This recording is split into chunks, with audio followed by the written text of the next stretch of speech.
Thank you so much. I know you don't want to think about it, but it is really a practical investment. Once again, thank you to Cattleya Gardens. Why are you so quiet? Yes, it's an upbeat mood, yes? After investing in the guardhouse, I'll also look into that as a future place, but I won't be in a hurry to live there although. Okay, how are you guys? Definitely, this is the best wrap up, ladies and gentlemen, in July of this year. He released his book, Find Your Voice as a Leader. We are very privileged to have with us executive coach and a leadership expert talking about the leadership shift, finding your voice as a coach and mentor. Please welcome Paul Larson.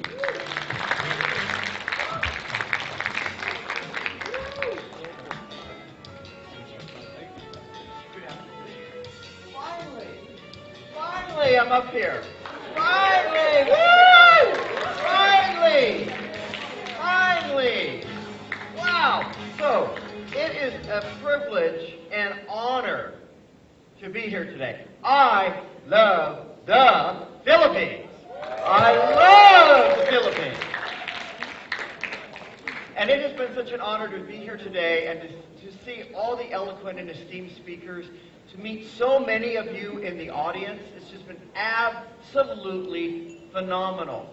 But as a speaker, as a trainer, as a facilitator, as a coach, to sit in the audience while everyone else is getting up on stage, knowing that my time is coming, my time is coming, my time is coming, my time is coming, and now it's here, and I don't know what to say. No, everyone stand up. Stand up, stand up, stand up.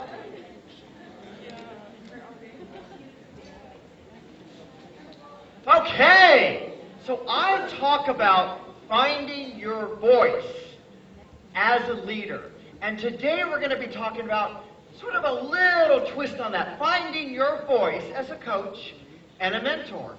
And finding your voice as a learning development professional. And finding your voice as an educator.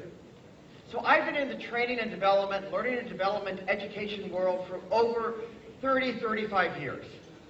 I have facilitated, I have trained, I have managed, I have fallen down in the classroom. I have made every single kind of mistake there is to make. So I know exactly the type of roles that you're in. And I know the critical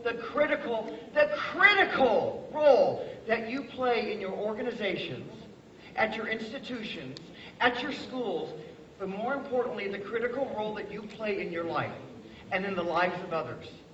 Never, ever underestimate the role that you play in helping develop the potential of other human beings. It is absolutely critical. So huge round of applause for all of you right now. And I'd like you to say, we're going to start over here. I'd like this side right here, kind of right here to say, I. So let's do I. Oh, come on. I. This side right here, like this column right here. Have.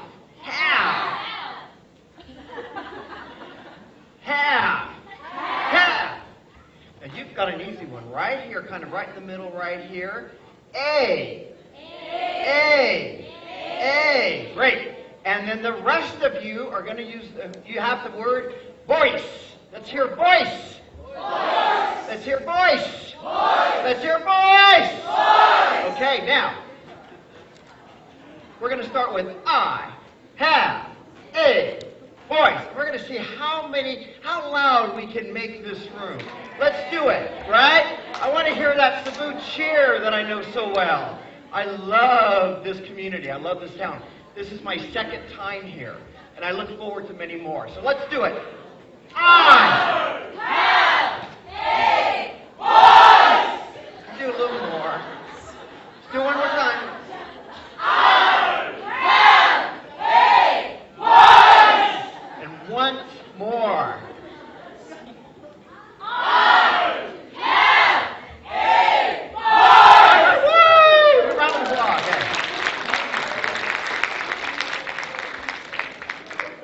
Thank you. You can have a seat.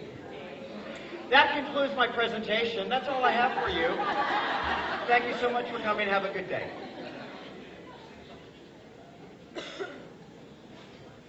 I want you to think of one thing. All of you have great minds. This room is made up of great minds. But you better not all think alike. You better not all think alike. Great minds don't think alike.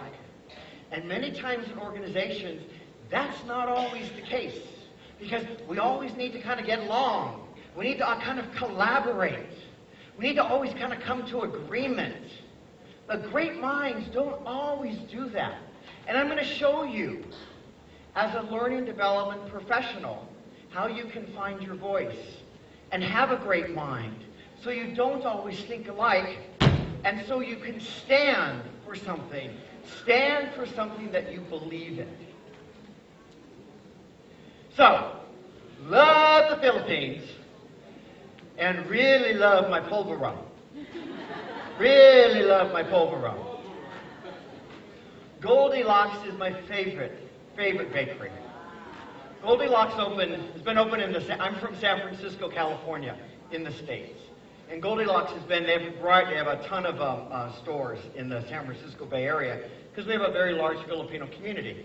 So, where other people would go on a beer run or a party run to the liquor store, I would go on a Goldilocks run down to Daly City, California, to get my pulverons.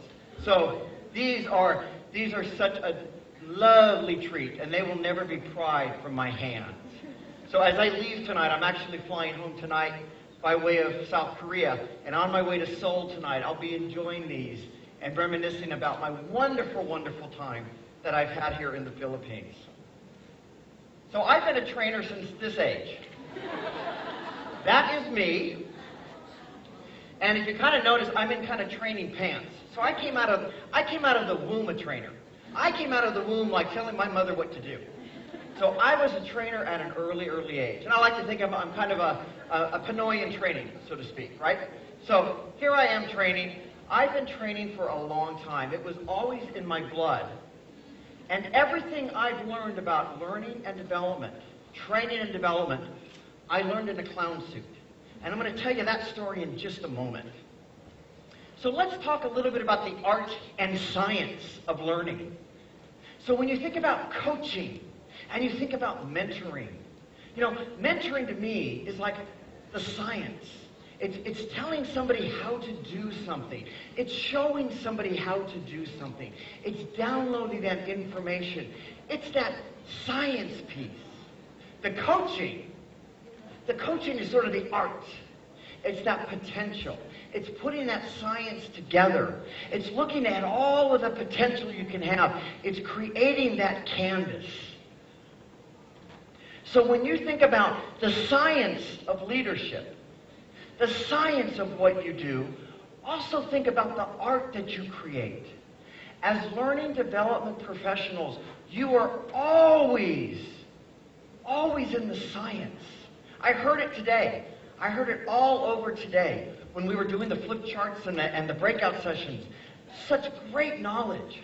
And then I heard the art come in. How do you establish those relationships? How do you get that support from finance or from senior management? How do we measure that ROI of training? All of those things require the art and science. So the late Stephen Covey had a wonderful quote that I want you to think about. I want you to think about this right now. If leadership is a choice, not a position. So he says leadership is a choice, not a position. So if leadership is a choice and not a position, then why do you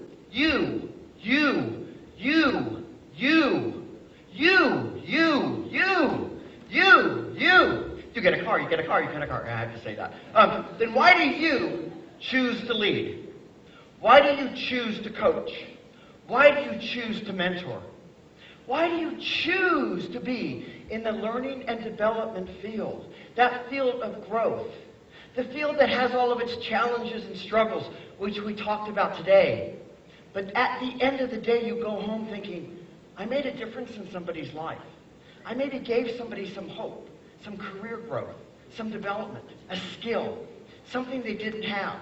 Something Mike talked about earlier in terms of developing yourself, improving yourself 1% a day. Getting rid of the false limiting beliefs. Those are things that you do on a daily basis, not just with yourself, but with the people that you interact with. The capacity to learn is a gift. The ability to learn is a skill. The willingness to learn is a choice. So always think about the choices that you make in your life. And what are the choices that you make with the people that you make a difference with? Your clients, the guests in your classroom, the people that you train and develop. And what I want to ask you is, what is your learning legacy? I'm sure in this room we have hundreds of years of history, of wonderful experience. And if I come up and I ask you, what's the legacy you're creating as a learning development professional? What is that legacy? What do you stand for? What is that impact? I would want to know. Have you thought about that? Are you authoring that? Or is that being created by somebody else? In my role as an executive coach, oh, look, here's the slides right here. Oh, isn't that beautiful? See, it takes me a little while, right? It takes me a little while. Oh, look, that's a nice one, too, learning. As an executive coach, I work with a lot of leaders and organizations, primarily in technology, social media, digital technology, and so forth. I work with a lot of introverts like myself. I happen to be a really, really strong introvert. And when I'm working with them, a lot of them have so much experience as leaders. And I'll ask them, what's your leadership legacy? Or what's the legacy you're leaving in your life? And they sometimes can't even answer that. They've been leading for 20, 30 years, 10 years, 5 years, 25, 35. What's the legacy that they're leaving? And they can't answer that. So I put all that out to you. What is your learning legacy?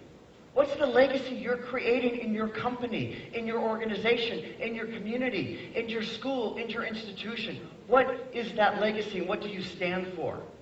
How do you find your voice? What does that look like? So what does the voice mean? When I say, find your voice, and you all stood up, and you did that wonderful exercise, kind of the Cebu wave, without having to wave, right? I have a voice. What does that stand for? It stands for discovering your values, creating your outcomes, exercising your influence, demonstrating your courage, and then wrapping that all together in a wonderful gift we call your expression. Who you are, what you represent, your presence, your brand, the impact and the legacy you have. That is what the voice is. That's the model I've created. It's what I use in my executive coaching. It's what I've used with the leaders that I work with, but more importantly, it's what I've used in my life. It's gotten me through sort of my life and the decisions I've made in terms of how to find my voice, in terms of what I want to do and my potential. Let's talk about values. So, think about what's important in your life. Think about the values you have as a learning professional, as a leader, as a coach, as a mentor. Are you changing your mind a lot? People that have weak values, in other words, I don't really know what my values are. I don't really have an idea. Those are people that usually can't make a decision. They're what we call asleep at the wheel. It's kind of a common term we use sometimes in the States. I think you've used it here in the Philippines. I've used it a few times. People understand asleep at the wheel. You never, when you're driving sometimes for like 20 minutes and you all of a sudden you realize, how did I get here? You're just kind of on automatic pilot, unless you're in Manila where you don't actually go anywhere for 20 minutes.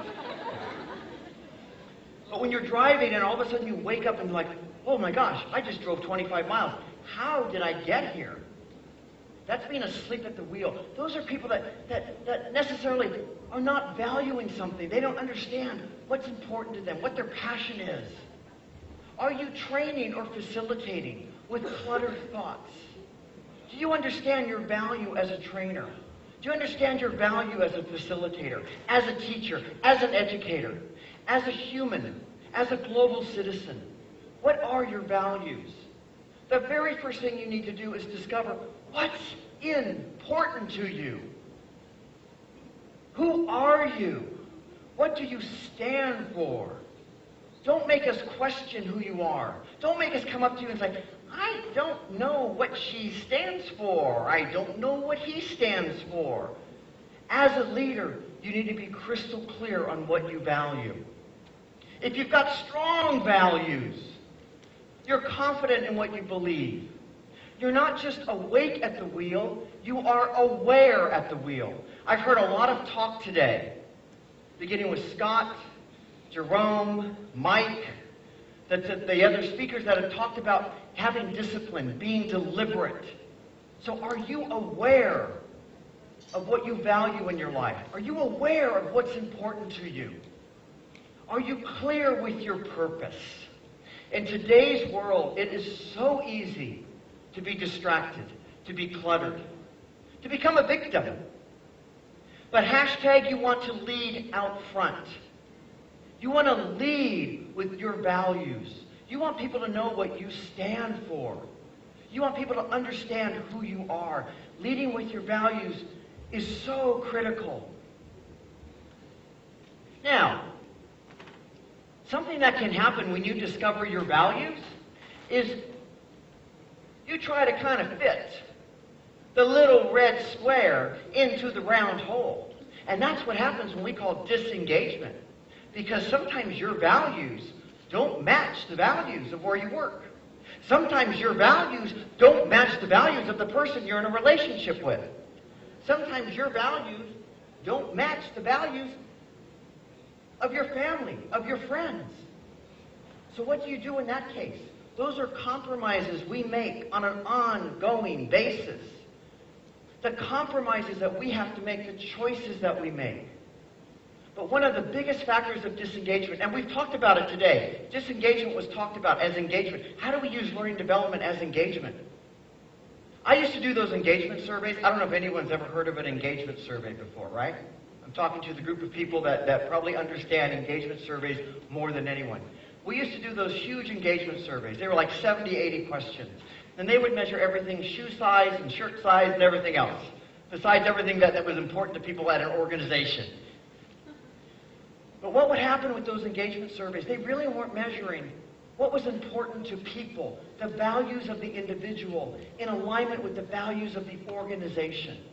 Because if those values are not in alignment, that's when you have disengagement. So when you hire people, when you develop people in your organization, that's the very first thing you need to look at, are their values, and the values with the organization.